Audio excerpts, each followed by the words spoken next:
Uh, when are we going to stop simping for companies? When are we going to stop excusing video game publishers specifically for putting developers into crunch mode on pretty much every single major release of a video game?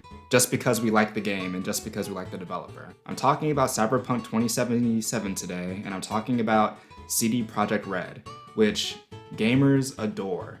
Consumers love CDPR so much because they haven't given in to the whole we're going to monetize every single thing that you could possibly want in your game like EA and Ubisoft have at this point. But just because they don't do that one thing does not mean that they're the good guys. We have an issue with normalizing toxic work culture in Western society.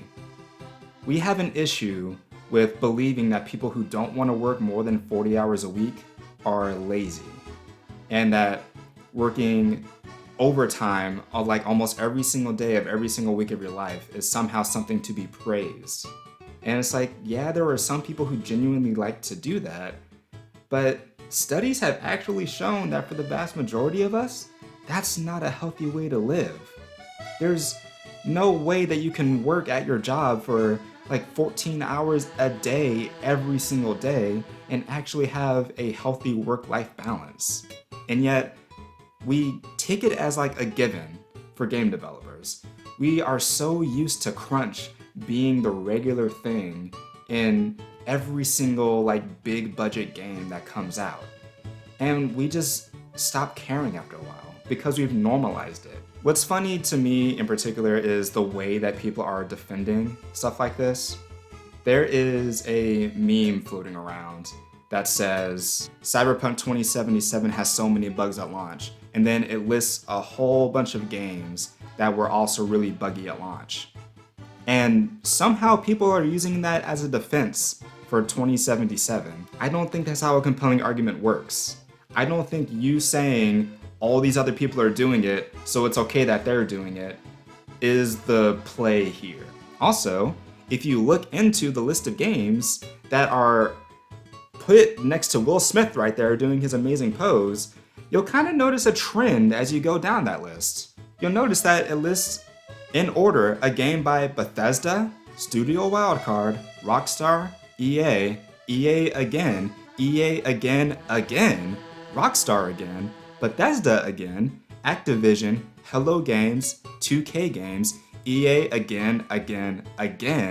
EA just keeps doing this. Obsidian, Mojang, Epic Games, and PUBG corporations. If you notice, going down this entire list, every single one of these games was developed by Western developers.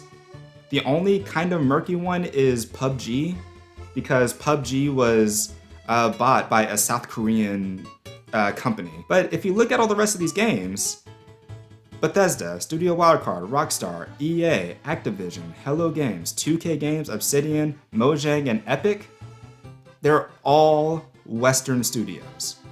And if you look at these games from a perspective of, okay, which studios had less than 100 employees when this game was created, and which of these studios are just indie developers, then that immediately takes out Studio Wildcard, Hello Games, and Mojang.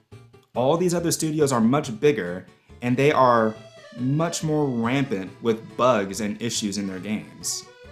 So yeah, like it's kind of a given that Minecraft, which I'm pretty sure was developed as just like a passion project, mostly by one dude by himself, is gonna have a lot of bugs in it. And all of these other studios on this list have been in game development for over a decade.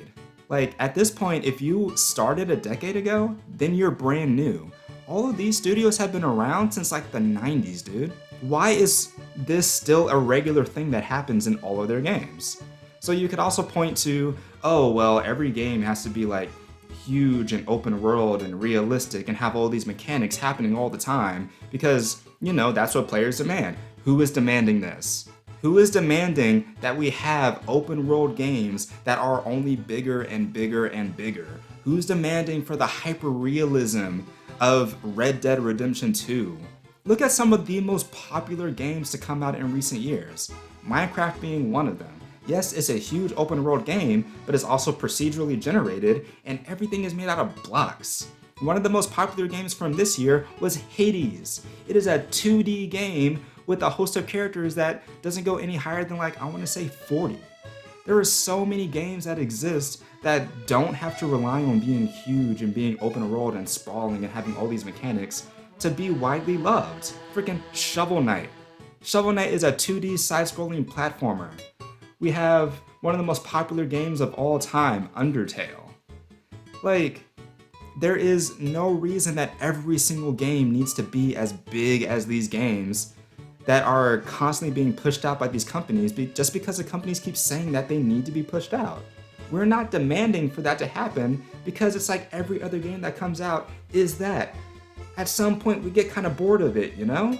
So I'm going to be talking about crunch a whole lot, and I have already mentioned it several times. So basically, crunch culture endorses that employees feel the struggle as part of their creative process. In other words, the belief system is that employees' passion to produce results should outweigh everything else, including stress, fatigue, and mental health. We see this happen all the time in game development.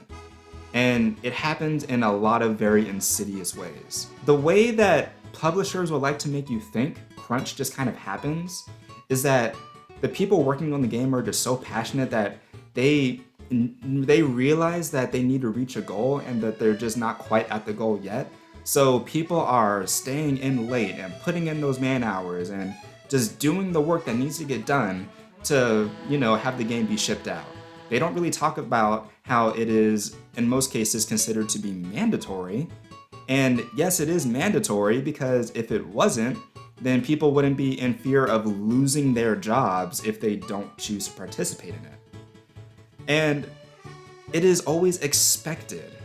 For some reason, apparently, studios have gotten to a point where they schedule in crunch periods preemptively. Crunch is supposed to take place, well, never, but it is a result of improper planning.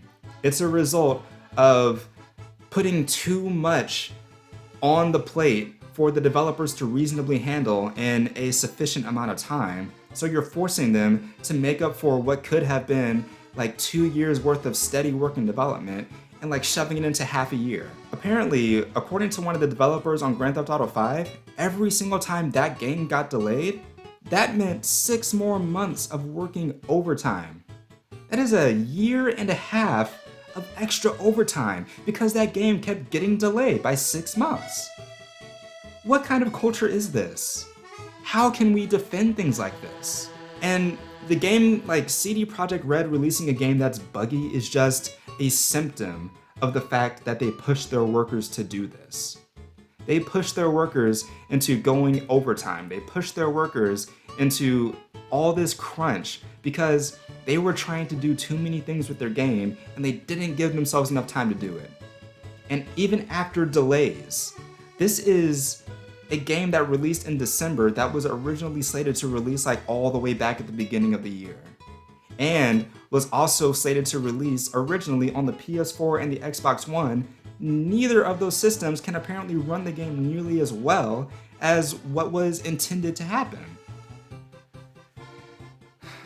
And another truly incredible thing is that CDPR apparently handles bonuses in a very toxic way. So this article says, Bloomberg has also uncovered more details of how CD Projekt's bonus system works, describing a process whereby team leaders would give tokens to the staff members they believe deserved additional rewards. What? If you don't think about this for even 2 seconds, it might sound like a cute thing, oh yeah, here's a token for a job well done. You're gonna get more money when the game comes out.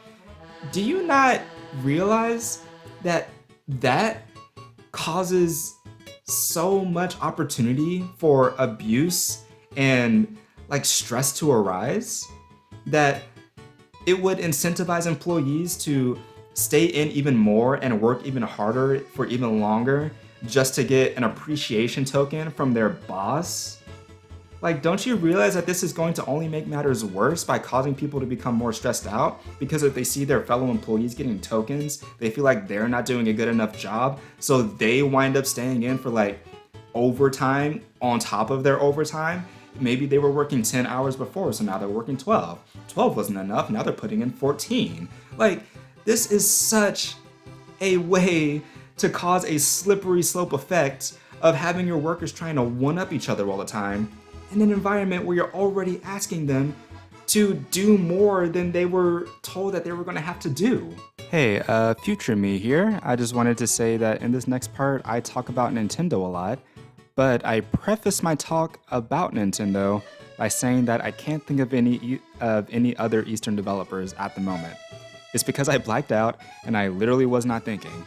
Yes, there are other Eastern developers besides Nintendo, obviously, and of course, a lot of them also do participate in crunch culture. However, I talk about Nintendo for quite a bit, so I want to leave this part in anyway. So I mentioned earlier that this seems to be a problem with Western developers specifically, and honestly, the only Eastern developer I can think of that's really huge is Nintendo. And I actually looked quite a bit. I cannot see any instance of Nintendo actually putting their employees in like debilitating crunch. Has it never happened? Most likely, like, that might not be the case. Like, yeah, maybe there was some moment in history where Nintendo's employees did wind up having to go into crunch time, but there has not been widespread issues of crunch happening at Nintendo, because Nintendo will actually just push their games back and give their workers time to only work like 40 hours a week, like they were intentionally like intended to do in the first place, and they will hire more staff to make up for the fact that their game is taking longer and requires more resources, instead of keeping the staff exactly the way that it is and asking the workers to work twice as much. So yeah, Nintendo may not participate in crunch, but there are plenty of other reasons to be mad at Nintendo about other things. But at the same time, if you look at Nintendo, the company that I can't really find very much evidence of perpetuating a crunch culture, they also have a very good track record of their games working as intended when they come out. Are they completely bug-free and flawless? No. Not a single game like that actually exists. But are people reporting that they're unable to play the game because of the bugs, or that the bug completely ruined the game for them? No. I literally cannot think of a single Nintendo game off the top of my head that has come out at least within the past like 15 years or so, because older, like once you get back into like the 90s and 80s and stuff, like games were just rampant. They were all over, bugs were rampant and just all over the place. But I really cannot think of any huge Nintendo game that got completely destroyed because of any huge game-breaking bugs or a whole host of bugs that weren't supposed to be there. Because they have a credo at their company. They will take as much time as they need to make sure the game is as good as they can possibly get it. Which is something that Western developers just don't seem to know how to do. They would rather push something out on the market and then fix it later through patches than hold off for like another year. And that's the thing. They have made this the norm. People are just so used to this at this point. Like already people are saying that they enjoy Cyberpunk 2020. They're already saying that they're enjoying Cyberpunk as it is in its current state, even though that seems to be more people who are playing it on PC than on console. But people are also saying, I cannot wait for the first patch to come in so that the game can get fixed and I can play it again. They're excited for this kind of thing to happen. They're not upset that they bought what is essentially a beta version of a game, play tested it on a mass scale, and then told the developers, hey, there are a lot of issues with this game. I'm excited for when you fix it and the $60, $70 I spent on this thing will actually have been worth it. Like, when a game gets put out on shelves, when any product gets put out on shelves, you should expect for it to work as intended.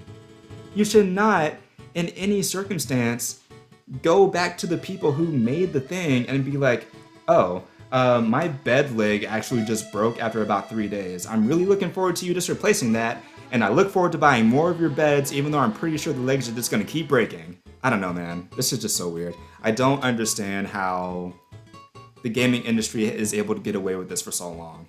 Is able to get away with blatantly abusing their workers, creating toxic work environments. Like, Uncharted 4, Naughty Dog is one of the biggest perpetrators of this. Naughty Dog, the winners of the Game of the Year this past year, and many of the subsequent categories at those awards. So yeah, Naughty Dog credited 20 non-lead designers in their credits for Uncharted 4. After that game came out, 70% of them no longer worked at Naughty Dog. They left because they could not take how toxic the work culture was concerning crunch at Naughty Dog. And the exact same thing happened with The Last of Us 2. We need to stop with excusing video game companies putting out unfinished products with promises that they'll just finish them later. Like, yes, No Man's Sky is a good game now, but when it released, it was not the game that we told that it was going to be. Star Wars Battlefront 2 was not the game that we were told it was going to be, even if it might be a good game now. The game industry has gotten away for so long with being subpar, with putting too much on the plate, like I said earlier, and going too far with all of their projects, getting upset when people rightfully ding them and criticize them for the things that they should have already remedied before they even released the game, and then having people buy it, eat it up, defend them, and then they fix the game over the course of 2 years. This is not sustainable. Most of all, for the people who have to develop these games. Because when this happens, mind you, these developers are being put into a crunch period all the way up until the game releases. And then it doesn't end there. Because the game is broken, has so many bugs, people are complaining about it. These developers who spent so much of their time working overtime every single week for over a year are going to have to keep doing this. They're going to have to keep fixing things and putting out patches and identifying problems and handling PR. This is not something that stops once a game gets released. So I would much rather personally that a game take a very long time to come out. I would much rather they do the Animal Crossing thing, just push it back and keep pushing it back, and then when the game comes out, it is exactly the game that the developers intended it for it to be and that we were all expecting it to be. And I want the game company, the gaming industry, to stop setting all these hard deadlines and not budging on them. Yes, delays do happen, but if a game is not ready and the development team is putting in 60+ hours per week to get it ready by the time your deadline comes up, push the deadline, hire more people, let people rest, because productivity starts to go down after people work a certain amount of hours per week. You cannot run human beings ragged constantly for weeks and months and years on end and expect them to continue to put out the same level and quality of work that they did when they were fresh-faced, had a healthy work-life balance, and were ready and raring to go. So just stop defending them. Please. It's so easy to not defend toxic work culture.